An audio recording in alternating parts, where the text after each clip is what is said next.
오늘 말씀은 이사야서 1장 1절에서 9절 말씀입니다. 유다 왕 우시아와 요담과 아하스와 히스기야와 시대에 아모스의 아들 이사야가 유다와 예루살렘에 대하여 본 이상이라. 하늘이여 들으라, 땅이여 귀를 기울이라. 여호와께서 말씀하시기를 내가 자식을 양육할거늘 그들이 나를 거역하였도다. 소는 그의 인자를 알고 나귀는 주인의 구유를 알건만은 이스라엘은 알지 못하고 나의 백성은 깨닫지 못하는도다 하였도다. 슬프다. 범죄한 나라여, 허물진 백성이여, 행악의 종자여, 행위가 부패한 자식이로다. 그들이 여호와를 버리며 이스라엘의 거룩한 자를 만으로 여겨 멀리하고 물러갔도다.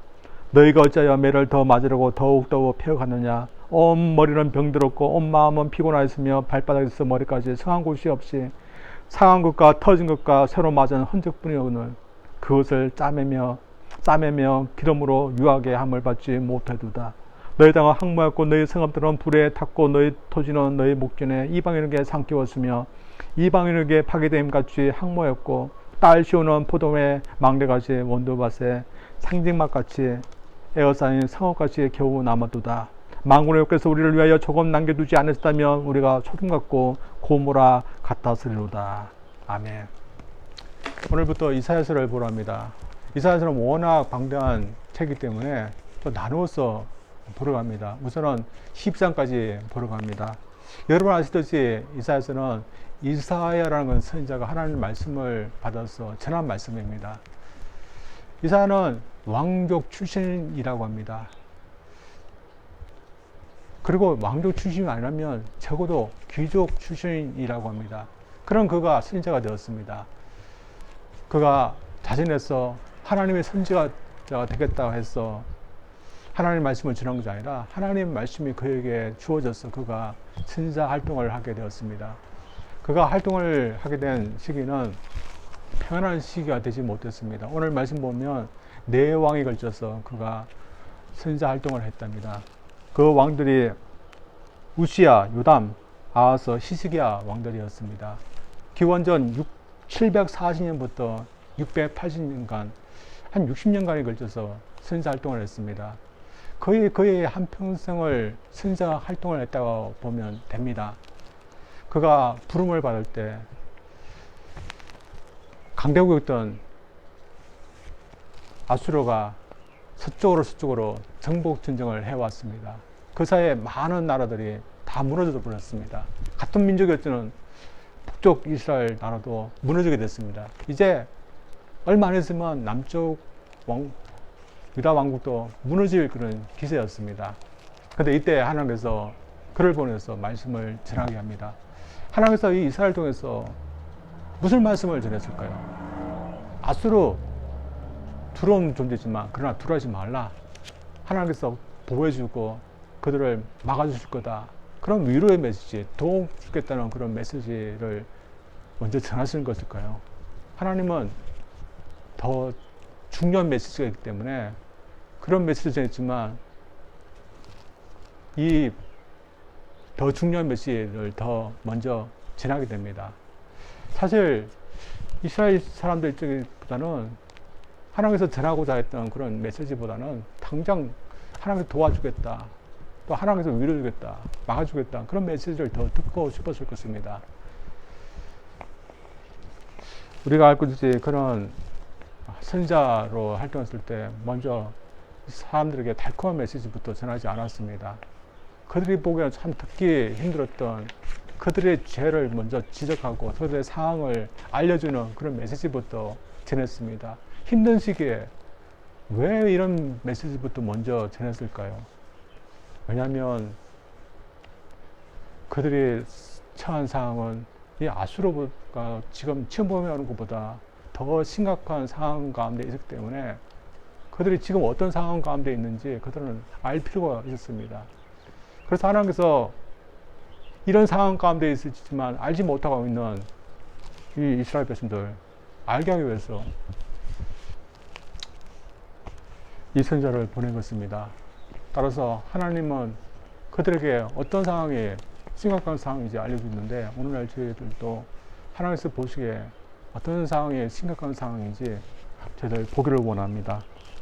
먼저 하나님을 반역하는 것이 심각한 상황입니다. 오늘 본 말씀 5절과 6절 말씀에 이런 말씀이 있습니다. 너희가 어찌하여 매를 더 맞으려고 더욱더 패역하느냐. 온 머리는 병들었고 온 마음은 피곤하였으며 발바닥에서부터 머리까지 상한 곳이 없이 상한 것과 터진 것과 새로 맞은 흔적이 뿐이오늘 그것을 짜며 싸매며 기름으로 유하게 함을 받지 못하였도다. 이사야가 전해야 할 대상이 이스라엘 백성들의 상태가 지금 이렇다는 것입니다. 그들의 온몸이 상하여 있다는 것입니다. 온몸이 상해 있으면 약을 바르든지 아니면 짜든지 아니면 싸매든지 고쳐야 되는데 그들은 자신들이 왜 이렇게 된지도 모르고 그렇기 때문에 더 맞을 행동, 더 매를 불러오는 그런 행동을 하고 있다고 말씀하고 있습니다. 그러니까 그들의 상황이 어떻겠습니까? 우리가 아프면 몸이 알아서 통증을 통해서 알려줍니다.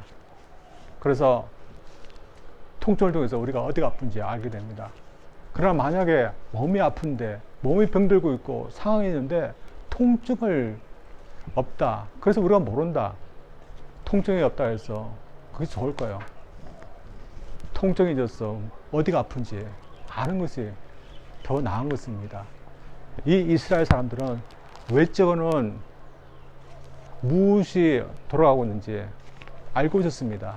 경제적으로 많이 약해졌다는 거 그들은 알고 있었습니다. 또한 외세적으로 지금 위협한 상황 가운데 있다는 거 알고 있었습니다. 그러나 영적으로는 그들은 무지했습니다. 하나님은 관계가 어떤 상황 가운데 있는지 그들은 알지 못했습니다. 하나님은 심각하다, 심각하다 그런 말씀을 하고 있지만 그들은 무감각한 것입니다. 문제가 거기에 있어서 그걸로 말미암아 그들이 병들었고 그들이 상했지만 그들은 왜 그들이 상했는지조차 모르고 있는 겁니다. 따라서 하나님께서 그 근본적인 원인에 대해서 이야기하시는데 2절부터 4절까지 한번 제가 읽겠습니다. 하늘이여 들으라 땅이여 귀를 기울이라 여호와께서 말씀하시기를 내가 자신을 양육할 끈을 그들이 나를 거역하도다. 소는 그 인도를 알고 나귀는 주인의 구유를 알건만은 이스라엘은 알지 못하고 나의 백성은 깨닫지 못하노다 하시도다. 슬프다 범죄한 나라요 허물진 백성이요 행악의 종자요 행위가 부패한 자식이로다. 그들이 여호와를 버리며 이스라엘 거룩한 자를 만원히 여겨 멀리하고 물러갔도다. 하나님이 탄식하면서 이스라엘 백성들이 하나님을 버렸다, 반역했다, 만원히 여겼다 이런 말씀을 하고 있습니다. 하나님은 이 상황을 너무 아프게 생각하시며 심각하게 여기시는데 이 이스라엘 사람들 이 상황에 대해서 어떻게 생각하시고 있을까요? 그들은 심각한 것에 대해서 모르고 있는 것 같습니다. 사실 하나님은 이 백성들에게 그들은 소나 나귀 같은 짐승보다 못한 존재가 되었다 말씀하고 있는 겁니다. 나귀나 소, 짐승은 최소한 자신을 길러주고 자신을 사랑해주는 주인이 누구인지 알고 주인에게 충성합니다. 짐승이 자신의 주인을 바꿔버렸다, 또한 배역했다, 배신했다, 그런 짐승 어디에 있습니까? 그런데 이스라엘 백성들은 하나님에 대해서 이런 행동을 했다는 겁니다. 사실 그 시대뿐만 아니라 오늘날도 하나님을 배역하는 행동 얼마나 하고 있습니까? 온통 하나님을 배역하는 행동으로 가득 차 있는 사회입니다. 그리고 그것이 왜 심각한지 사람들은 아무런 감각이 없습니다. 하나님을 배역한다는 것은 하나님을 인정하지 않는다는 것입니다. 하나님은 우리의 창조주시고 우리의 아버지시고 우리의 주인이십니다. 마땅히 우리가 존중해야 됩니다. 그러나 이스라엘 백성들은 하나님을 안에 계시도 아무런 상관이 없는 그런 분을 취급했으며 또한 고려해도 제일 나중에 고려해 볼 만한 그런 분으로 여기고 있었습니다. 그러면서 그들은 우리가 언제 하나님을 배신했냐, 언제 배했냐 그런 말을 하고 있습니다. 하나님 말을 무시하고 또 하나님의 그런 뜻을 하나님을 신뢰하지 않고 무시하고 있는 그들이 하나님을 배역하고 있는 것이 아니면 무엇이겠습니까? 오늘날도 있는 분들 중에는 공개적으로 내가 하나님을 배신한다, 배역했다 뭐 그렇게 하지는 않습니다. 그러나 은연중에 이스라엘 사람들과 같은 행동 하고 있을지도 모릅니다. 그래서 말로는 하나님이지만 마음속으로는 하나님이 제일 나중인 분들이 있을 수 있습니다. 우리가 하나님을 존중하면 하나님에 대한 태도가 달라집니다. 또 하나님의 그런 일에 대해서도, 하나님 예배하는 것도, 하나님 말씀에 대해서도 태도가 달라집니다. 하나님을 존중하는 사람이 예배에 대해서 가볍게 생각할 수 있을까요? 하나님을 존중한다는 사람이 하나님 말씀에 대해서 가볍게 읽을 수 있을까요? 하나님을 존중하는 사람이 하나님보다 다른 것을 더 의지하면서 그것을 더 믿고 살 수 있을까요? 우리 믿는 분들도 하나님을 만원히 하면서 살 수 있는 겁니다. 또한 그렇게 할 때 우리 영혼이 병들게 되어 있는 것입니다. 사실 하나님께 대해서 만원히 여기면서 자기 영혼이 잘 되라고 생각하는 사람은 참 어리석은 사람입니다. 그래서 마치 자연 법칙을 거스르는데도 괜찮을 거다 생각하는 사람과 같습니다. 하나님 우리에게 중력 법칙하는 것을 만들어줘서 살게 하셨습니다. 그래서 높은 데서 떨어지면 다치게 되었습니다. 근데 어떤 사람이 이것을 무시하면서 난 다치지 않을 거다 그렇게 생각한다면 그 생각이 온전하겠습니까?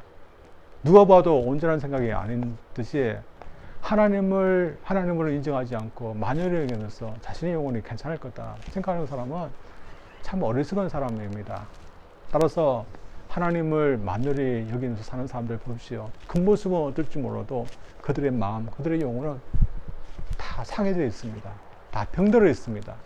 따라서 하나님을 떠나서 경홀히 여기면서 사는 것이 자기의 영혼을 망가뜨리고 또한 병들게 하는 것임을 저들 믿고서 이런 상황이 우리 가운데 있다면 우리가 심각하게 여기고 더욱더 하나님을 존중하기 위해서 더 노력할 수 있는 저들 되기를 원합니다.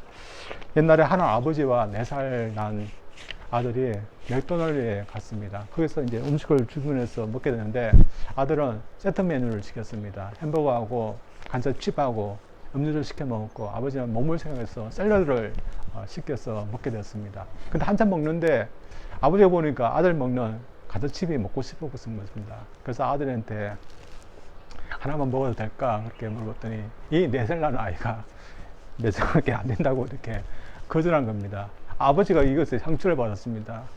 그리고 배신감을 느꼈습니다. 그리고 속으로 네가 누구 때문에 이것을 먹고 있는데 그 하나 달라고 안 주냐고 속으로 은혜도 모르는 놈이라고 이런 생각을 했답니다. 참 자신의 자식에 대해서 이런 생각을 하고 있는데 갑자기 하나님의 생각이 든다는 겁니다. 내가 섭섭해서 내 아들에게 지금 이런 말을 하고 있는데 나 하나님에게 어떻게 하고 있는가? 하나님 나에게 은혜를 베어서 내가 하나님 덕택에 살고 있는데 내가 내 힘으로 사는 것이 살고 있을 때 하나님 나에게 어떻게 생각했을까? 이런 마음이 들었답니다. 그러면서 그가 다시 결심하면서 내가 하나님을 존중해야겠다. 그런 생각을 했는데 저들도 오늘날 많은 사람들이 하나님을 만홀히 여기면서 살고 있는 건 사실이지만 저들은 하나님을 경외할 줄 알고 하나님을 사랑할 줄 알고 하나님을 신뢰할 줄 아는 하나님을 하나님으로 덮여둘 수 있는 그런 참 저들이 살아가기를 주님으로 축원드립니다. 두 번째로 하나님 보시는 심각한 상황은 하나님께 고침받지 않으려고 고집하는 것입니다. 이사야 선지자가 이스라엘 백성들에게 이 메시지를 전한 것은 참 낙심스럽고 또 안담한 그런 메시지일 수 있습니다. 그들 입장에서는 자신들을 보면서 배역한 자식들이다, 행악의 종자들이라 하시면서 심판하시는 것 메시지를 볼 때 그들 입장에서 얼마나 희망이 없는 그런 메시지겠습니까? 그러나 하나님은 아무런 희망 없는 메시지만 계속 말씀하신 것이 아니라 그들을 치유하실 수 있는 희망의 메시지를 그들에게 전하셨습니다. 비록 그들은 배역한 자식들이고 또한 그들은 성한 데가 없는 그런 병든 그런 사람들이지만 그래도 하나님은 그를 고칠 수 있다. 그렇게 말씀하셨습니다. 그래서 책망의 메시지도 전하시지만 또한 희망의 메시지도 전하고 있는 것입니다. 이런 메시지가 9절 말씀, 18절, 19절 말씀인데 제가 읽어보겠습니다. 만군의 여호와께서 우리를 위하여 조금 남겨두지 않으시다면 우리가 소돔 같고 고모라 같았으리로다. 여호와께서 말씀하실 때 오라 우리가 서로 변론하자. 너희 죄가 주홍 같을지라도 눈같이 희어질 것이요 진홍같이 붉을지라도 양털같이 되리라. 너희가 즐겨 순종하면 땅의 아름다운 소산을 먹을 것이요 모두 하나님께서 그들을 고칠 수 있다는 그런 희망의 메시지였습니다. 단지 그들이 하나님께 돌아와서 하나님께 자신을 맡기면 그들은 고침 받을 수 있다는 그런 희망의 메시지였습니다. 근데 오늘 본문의 상황을 보면 여러분 어떻습니까? 참 상황이 이상하게 흘러가고 있습니다. 하나님은 그들에게 고칠 수 있다 말씀하시고 기회를 주고 있지만 그들은 고침을 받아들이지 않는 그런 이상한 상황으로 흘러가고 있습니다. 너무 하나님부터 멀었기 때문에 더 이상 하나님께 돌아갈 수 없는 상황도 아니며 하나님에게 그들을 고칠 수 없는 능력이기 때문에 그것이 아니라 단지 하나님에게 돌아가서 고침 받고 싶지 않은 것인 것입니다. 그래서 문제는 그들의 마음의 문제였습니다. 고집스러운 마음. 그들이 지금 두드려 맞고 몸이 상한 데가 없을 정도로 그런 죄 때문에 그들이 망가지고 있지만 그래도 그것 가운데서 있으라고 하는 그것에 대해서도 상관없다는 그런 고집스러운 마음이 있었습니다. 그들을 볼 때 무엇이 좋아서 그랬을까요? 우선은 그들의 종교 생활이었습니다. 그들은 그들의 삶이 어떠지 간에 예배를 드리고 제사를 드리고 또한 절기로 모이고 또한 기도하는 그런 종교 생활 좋아했습니다. 그러나 하나님은 그들의 종교 생활 싫어하셨습니다. 하나님은 그들의 행동이 가증스럽다 하면서 모이는 거 또한 제사 드리는 거 기도하는 거 싫어했습니다. 왜냐하면 남의 피를 흘리는 손으로 그 손으로 하나님께 기도한다며 그 손을 들면서 하나님께 기도하는 것이었습니다. 마음으로는 하나님을 무시하면서 입으로는 하나님을 찬양한다 하고 있었습니다. 약한 자를 억누르고 악한 자를 짝하면서 그러면서 성전에 와서는 하나님께 제사를 드린다면서 희생제물을 잡고 있었습니다. 하나님 보시기에는 너무 역겨스러운 그런 것이었지만 그들은 하나님 내가 어떻게 살든지 간에 하나님은 나의 희생제물 좋아하지 않습니까? 내가 이웃에 대해서 어떻게 행하며 살든지 간에 하나님은 내가 기도 많이 하는 걸 좋아하지 않습니까? 그렇게 고집을 부렸습니다. 그들의 입장에서는 자기 삶을 바꾸지 않으면서도 그냥 하나님 앞에 이런 종교생활하면 복 받는 삶 그것을 그냥 원했던 것입니다. 이것은 악한 행동을 하는 것에도 마찬가지였습니다. 계속해서 그곳에서 머물려고 했습니다. 그들은 그 가운데 머무는 것이 얼마나 심각한지 그들은 일부러 잊으려고 했던 것입니다. 오늘 본 말씀 보면 그 상황이 그들의 악이 상당합니다. 23절 보면 이렇습니다. 내 방백들은 폐역하여 도적과 짝하며 다 뇌물을 사랑하며 사람을 구하며 고아를 위하여 신은치 않으며 과부의 송사를 수리치 않으노다. 또 21절 말씀은 이렇습니다. 신실하던 서업이 어찌하여 창비되었는고 공평이 거기에 충만하였고 의리가 그 가운데 거하였더니 이제는 살인자들 뿐이었도다. 그 시대에 사람들이 얼마나 부패했는지 하나님께서 지적하고 있습니다. 하나님께서 지적하고 있지만 그들은 이런 악에 대해서 어떻게 생각하고 있을까요? 오늘날 사람들과 비슷할 겁니다. 악이지만 그 악에 대해서 잘못되었다 생각하지 못하고 있는 것 같습니다. 특히 그들은 창개되었다 말하고 있는데 우상숭배를 말합니다. 당시 사람들처럼 나무나 돌로 만든 석상에 옥상에 절을 하고 섬기는 것이 아니지만 오늘날 또 사람들은 자신들만의 어떤 무상을 갖고 있고 그것을 섬기고 의지하고 있습니다. 대표적으로 물질을 하고 있습니다. 이 물질을 하나님보다 더 의지하고 신뢰하는 것에 대해서 사람들은 어떻게 생각할까요? 잘못되었다 그렇게 생각할까요? 하나님에 대해서 부끄럽다.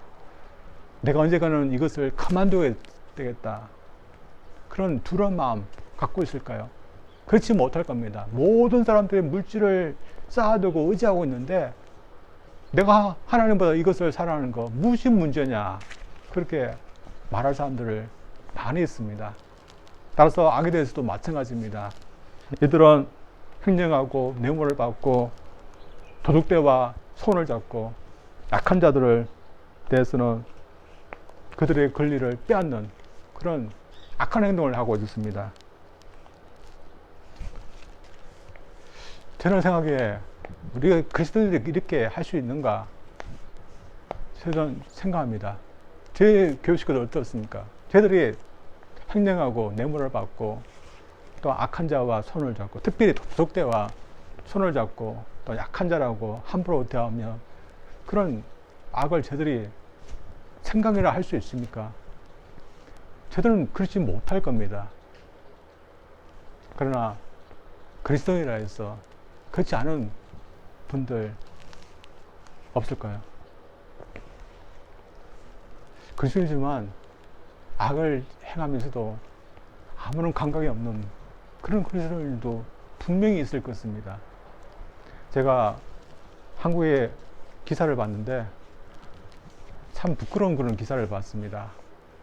한국에는 음식 맛이 없든지 아니면 서비스가 좋지 못하면 음식 값을 내지 않으려는 그런 사람들이 종종 있는데, 만약에 너무나 맛이 없든지 아니면 너무 형편없는 서비스를 한다, 그러면 이제 고려해야 됩니다. 그렇지만 자기가 음식을 먹고서도 음식값을 내지 않는다, 참 한국이 좀 이상한 것 같습니다. 아무튼 어떤 여자분이 그렇게 했답니다. 어떤 여자분이 고깃집에 가서 고기를 실컷 드시고서 이제 값을 내야 하는데 값을 내기 싫으니까 핑계를 대는 겁니다. 당시에 지금도 그렇지만 코로나 바이러스에서 사회적인 거리를 두고 있는데 어떤 자기의 탭을 너무 가까이에 손님을 받아서 자기가 불편했다, 그래서 음식값을 내지 못하겠다, 그런 변명을 하는 겁니다. 이 주인 입장에서는 이게 트집을 닫는 거기 때문에 받아주지 않으니까 이 사람이 그때부터 난리를 치기 시작한 겁니다. 협박을 하고 고소를 하고 욕을 하고 난리였습니다. 결국에는 음식값을 내고 왔지만 그 후에도 이 식당에 대해서 계속해서 비방하는 겁니다. 욕을 하고 협박하고 그렇게 난리친 겁니다. 그래서 이 주인이 시달리다 참지 못해서 이 여자분을 이렇게 공개했습니다. 근데 이 여자분은 누굴까요? 어느 교회 목사님이랍니다. 참 우리 그리스도인도 얼마나 부끄러운 행동입니까? 그리고 사실 어떻게 그리스도인이 남의 식당에 가서 자기가 먹은 것에 대해서 깎아주지 않는다고 어떻게 비방하고 욕을 하고 이렇게 협박하게 할 수 있을까? 우리는 이해가 되지 않지만 당시 사람들이 이렇게 했으면 오늘날 그리스도인들도 그럴 수 있는 겁니다. 그리고 그 문제는 하나님께서 심각하다 말씀하시는 것에 대해서 그 심각한 것을 받아주지 않고 괜찮다 생각하고 있긴 그런 마음 때문에 그런 것입니다.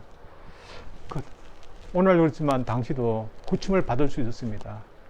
위협하고 있는 아수르되고 하나님께서 그냥 쓰시는 도구에 불과했습니다. 더 중요한 것은 하나님께서 염려하고 하나님께서 분노하시는 그런 상황에 있지 않는 것이 더 중요했습니다. 그래서 하나님께서 나와서 고침받아 하고 하나님께 나와서 하나님을 신뢰하면 누구든지 다 회복되고 고칠 수 있었습니다. 그러나 그들은 하나님을 신뢰하지 못했고 가지 않았어 그들의 상황을 더 악하게 됐습니다. 우선 저들도 그럴 수 있습니다. 저들이라고 완벽하지는 못합니다. 저들도 얼마든지 하나님을 만홀히 여길 수 있는 그런 악한 마음이 있을 수 있습니다. 또한 아까 손을 잡을 수 있는 그런 마음도 있고 또 하나님께 가스진 예배 드릴 수 있는 그런 좋지 못한 그런 사람일 수도 있습니다. 그러나 이 사람들처럼 되지 말아야 됩니다. 하나님께서 그들을 부르실 때 저들은 이것이 악한 상황이다, 잘못된 상황이다, 저들 받아들이고 돌아가야 됩니다. 그러면 저희들도 회복될 수 있는 겁니다. 어떤 예객선이 어느 항구로 어느 날 밤에 들어오고 있었습니다. 그 항구로 들어오는 수로는 두 개가 있었습니다. 한 수로는 좁고 또 위험했지만 또 짧은 그런 수로였습니다. 그러나 다른 한 수로는 안전하고 넓었지만 좀 돌아서 가야 되는 그런 수로였습니다. 밤이었지만 선장은 좁고 좀 위험한 그런 수로를 선택해서 갔습니다. 그때 비바람이 쳐 불어오고 있었습니다. 밤이었기 때문에 승객들은 넓은 그런 수로로 가기를 요구했지만 선장은 계속해서 고집 부리면서 그 좁은 수로로 갔습니다. 그렇게 자신의 고집대로 갔는데 결국은 어떤 일이 있었겠습니까? 암수에 부딪히게 됐고 배가 금방 깨지게 됐습니다. 그리고 그 배에 있던 모든 사람들이 다 물에 다 죽고 말았습니다. 한 사람의 고집 때문에 다른 사람의 생명을 잃게 되는 겁니다. 우리가 다른 곳에 고집을, 좋은 곳에 고집을 우리가 세울 수 있습니다. 그러나 하나님께서 아니다, 하나님께서 심각하게 여기는 상황에 대해서는 우리 고집을 내려놓고 하나님께서 심각하게 여기시는 만큼 저들도 심각하게 여겨야 됩니다. 그래서 이 세상 사람들이 하나님을 만홀히 여기면서 사는 거 참 괜찮다, 뭐 문제냐 그렇게 말할 수 있지만 하나님께서 그렇게 보시지 않고 심각하게 여기시면 저들 하나님 앞에 만홀이며 사는 거 참 저들이 절대로 하지 않기 위해서 노력해야 됩니다. 또 만약에 이런 상황이 지금 우리 사회에 만연하게 일어나고 있으면 이것에 대해서 우리는 참 마음 아파하며 이런 사람들이 하나님 앞에 만홀히 여기지 않도록 우리가 노력해야 됩니다. 특별히 아까 도적과 짝하면서 살고 있지만 그것을 용납하는 사회, 이런 속에서 우리가 살고 있지만 하나님께서 그런 상황 용납하지 않으시면 우리 그리스도인은 그런 사람들과 어울리면 아니 되는 것입니다. 대신에 우리는 이런 상황 하나님께서 악하게 볼 것이다, 돌아가자, 사람들을 이렇게 가르쳐야 됩니다. 그래서 저희들 고집 부리면서 하나님께서 심각하게 보시는 상황이지만 괜찮다 말하는 이스라엘 사람들처럼 그런 모습이 아니라 하나님의 말씀하시면 하나님의 말씀을 듣고 특별히 하나님을 존중해 드리고 또 하나님을 신뢰할 수 있는 그런 사람으로 되기 위해서 저희들이 더 노력할 수 있기를 주님의 이름으로 축원드립니다. 기도하겠습니다. 하나님 감사합니다. 이사야 선지자가 그 밑에 있던 시대에 하나님의 말씀을 전했던 첫 번째 메시지는 하나님을 만홀히 여겼던, 하나님을 가볍게 여겼던 이스라엘 백성들의 상황을 지적하였습니다. 이스라엘 사람들 입장에서는 아수르 제국이 더 심각한 상황이지만 그 상황이 아니라 하나님을 가볍게 여기고 만홀히 여기는 상황이 그들을 죽게 하고 병들게 하는 그 심각한 상황임을 말씀하고 있는데, 오늘날 저희를 하나님에 대해서 하나님을 하나님으로 존중하지 못하는 이 상황에 대해서 저희들 마음 아파하게 도와주시고, 저희들은 이런 상황 가운데 저희들이 비록 살고 있지만 저희들은 하나님을 존중하고 하나님을 신뢰할 줄 아는 그런 백성으로서 저희들을 살게 도와주시고, 또한 아까 타협해서 사는 저들이 아니라 악에 대해서 악이라 말할 수 있는 그런 저들 될 수 있도록 도와주시옵소서. 예수님 이름으로 기도합니다. 아멘.